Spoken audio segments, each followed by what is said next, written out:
Mammu vlog 25ന്റെ പുതിയ വീഡിയോയിലേക്ക് എല്ലാവർക്കും സ്വാഗതം. നമുക്ക് നോമ്പൊക്കെ വരാറായില്ലേ? നോമ്പ് ഇവിടെ എത്താറായി. അപ്പൊ അതിൻ്റെതായിട്ടുള്ള ഒരുക്കങ്ങളാണ് നമ്മുടെ വീട്ടിൽ നടന്നുകൊണ്ടിരിക്കുന്നത്. നമ്മൾ കുറച്ച് ഓലയൊക്കെ വെട്ടി ഇങ്ങനെ കെട്ടാക്കിയിട്ട് എടുത്തു വെക്കും. അധികം മഴക്കാല സമയത്താണ് നമ്മൾ ഇങ്ങനെ ചെയ്ത് വെക്കാറുള്ളത്. പക്ഷെ ഇപ്പോഴും നോമ്പിന് നമുക്ക് പെട്ടെന്ന് ഈസി ആവാൻ വിറകടുപ്പിലല്ല, അധികമൊക്കെ നമ്മൾ വിറകടുപ്പിലാണ് ഉണ്ടാക്കാറ്. കുറേ ആളെല്ലാവരും കൂടെ ഒരുമിച്ചൊക്കെ ചേരുന്ന സമയത്ത് പിന്നെ എല്ലാ വീട്ടിലും നമ്മൾ 4-5 ഫാമിലി അടുത്തടുത്ത് തന്നെ ആവുകൊണ്ട് എല്ലാ വീട്ടിലും നോമ്പ് തുറയൊക്കെ ഉണ്ടാവും. അപ്പോൾ നോമ്പ് തുറ എല്ലാ വീട്ടിലാണെങ്കിലും ഒരു വീട്ടിൽ തന്നെയാണ് നമ്മൾ പിന്നെ നോമ്പ് തുറക്കലിന് എല്ലാവരും കൂടെ ഒരുമിച്ച് കൂടുകയൊക്കെ ചെയ്യാം. അപ്പോൾ വിറകൊക്കെ അത്യാവശ്യമല്ലേ. അപ്പോൾ നമ്മൾ ഓലയൊക്കെ ഇങ്ങനെ കെട്ടി റെഡിയാക്കിക്കൊണ്ടിരിക്കുകയാണ്. നിങ്ങളുടെയൊക്കെ എന്തൊക്കെയായി? നോമ്പിനുള്ള പരിപാടികളൊക്കെ തുടങ്ങിയോ? കമൻറ്റ് ചെയ്യണേ. നമ്മുടെ വീട്ടിലുള്ളത് പറഞ്ഞാൽ 3-4 തെങ്ങുകളുണ്ട്. അപ്പം അതിൻ്റെ ഓലകൾ മാത്രമാണ് നമ്മൾ വെട്ടിയിട്ട് ഒതുക്കി വെക്കുന്നത്. മുന്നേയൊക്കെ നമ്മൾ പറഞ്ഞിട്ടുണ്ടെങ്കിൽ പിന്നെ പുറത്തുനിന്നൊക്കെ ഓലയൊക്കെ വാങ്ങിച്ചു കൊടുത്തിട്ടൊക്കെ നമ്മൾ വെട്ടി ഒതുക്കി വിറക് പുരയിൽ റെഡിയാക്കി വെക്കാറുണ്ട്. പിന്നെ നമ്മുടെ വളപ്പിൽ തന്നെ കുറച്ച് മരങ്ങളൊക്കെ ഉണ്ടായിരുന്നത് ഇപ്പോൾ വെട്ടിയിട്ടുണ്ടായിരുന്നു. അപ്പോൾ അതിൻ്റെ വിറകൊക്കെ ഉണങ്ങി കിടക്കുന്നുണ്ട്. അപ്പോൾ ഇതാണ് നമ്മുടെ വിറക് പുര. കുറേയൊക്കെ നമ്മൾ വിറകൊക്കെ ഒതുക്കി റെഡിയാക്കി വെച്ചിട്ടുണ്ട്. ഈ നോമ്പ് വരിക എന്ന് പറയുമ്പോൾ തന്നെ നമുക്ക് ഭയങ്കര സന്തോഷമാണല്ലോ. ആ സമയങ്ങളൊക്കെ എത്ര പെട്ടെന്നാണ് കടന്നു പോകുകയെന്നറിയോ. രാവിലെ കഴിഞ്ഞ് പിന്നെ ഒരു വൈകുന്നേരം ആയപ്പോഴത്തേനുള്ള പലഹാരങ്ങൾ ഉണ്ടാക്കലും പിന്നെ നോമ്പ് തുറയുടെ സമയം, അത് കഴിഞ്ഞാൽ പിന്നെ നമ്മുടെ വീട്ടിലെല്ലാവരും കൂടെ കൂടിയിട്ട് ഒരു 10-12 പേരുണ്ട്.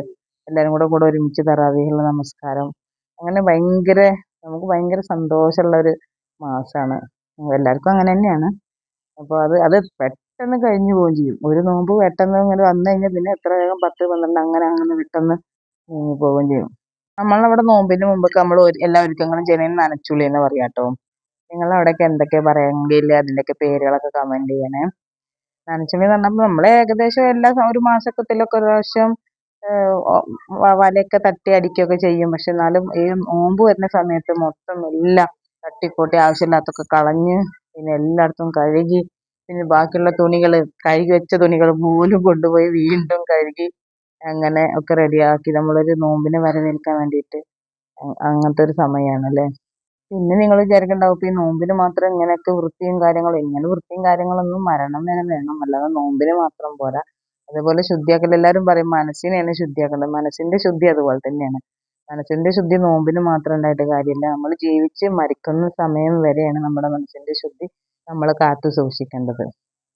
നമ്മളിവിടെ ഉള്ള കുറച്ച് വിറകുകളൊക്കെ എടുത്ത് ഒതുക്കി റെഡിയാക്കി വെക്കുന്നുണ്ട് കേട്ടോ.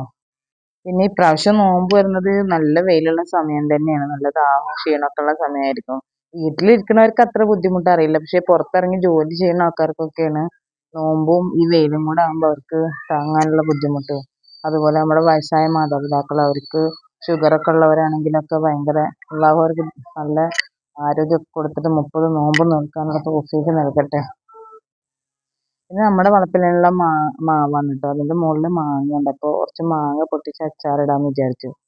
പിന്നെ മൂത്ത സഹോദരൻ്റെ വീടിൻ്റെ ടെറസിൻ്റെ മണ്ടയിൽ കയറുമ്പോഴാണ് നമുക്ക് അത് പൊട്ടിക്കാൻ എളുപ്പം. അപ്പം ഞങ്ങൾ അവിടെ കയറിയിട്ടാണ് പിന്നെ അത് പൊട്ടിച്ച് പറിച്ചെടുക്കുക. നമുക്ക് അധികം നല്ല മൂത്തിട്ടില്ല, എങ്കിലും അച്ചാറിടാനൊക്കെ ആയി കഴിഞ്ഞു. അപ്പോൾ കുറച്ച് അച്ചാറൊക്കെ ഇട്ട് വെക്കാം നോമ്പാണ് സമയത്ത്. പിന്നെ അങ്ങനെയൊക്കെയുള്ള ഒരുക്കങ്ങൾ ചെയ്തുകൊണ്ടിരിക്കുകയാണ്. ചാനൽ ആദ്യമായിട്ട് കാണുന്നവരാണെങ്കിൽ സബ്സ്ക്രൈബ് ചെയ്യാൻ മറക്കരുത്. ലൈക്ക് ചെയ്യുക, കമൻറ്റ് ചെയ്യുക, ഷെയർ ചെയ്യുക. നിങ്ങളുടെ ഫ്രണ്ട്സിനൊക്കെ അയച്ചു കൊടുക്കുക. നിങ്ങളുടെ കമൻറ്റുകളൊക്കെ അറിയിക്കുക. നിങ്ങളൊക്കെ നോമ്പിൽ എങ്ങനെയൊക്കെയാണ് ഇരിക്കുന്നതെന്നൊക്കെ നമ്മൾ അറിയിക്കാം. എല്ലാവർക്കും നല്ലൊരു വർഷം റമദാൻ വന്ന് ചേരട്ടെ. ഇത് നമ്മൾ നോമ്പിൻ്റെ പിന്നെ നനച്ചുള്ളിയിൽ ആദ്യത്തെ തുടക്കത്തിൻ്റെ ദിവസം മാത്രമാണ് കേട്ടോ. അപ്പോൾ നമ്മൾ ഈ വീഡിയോയിൽ ഉൾപ്പെടുത്തിയിട്ടുള്ളത് പാർട്ട് 1 ആയിട്ടാണ് കൊടുക്കുന്നത്. അപ്പോൾ ഇനി പാർട്ട് 1, 2, 3, 4 ഒക്കെ ഉണ്ടായിരിക്കും. ഞങ്ങൾ വീട്ടിൽ ചെയ്യുന്ന കാര്യങ്ങളൊക്കെ വീഡിയോ ആയിട്ട് ഇടാം. എല്ലാവരും കാണുക, സപ്പോർട്ട് ചെയ്യുക. നിങ്ങളുടെ എല്ലാ ഇത് ഞങ്ങൾക്ക് അറിയിക്കുക. Okay, thank you.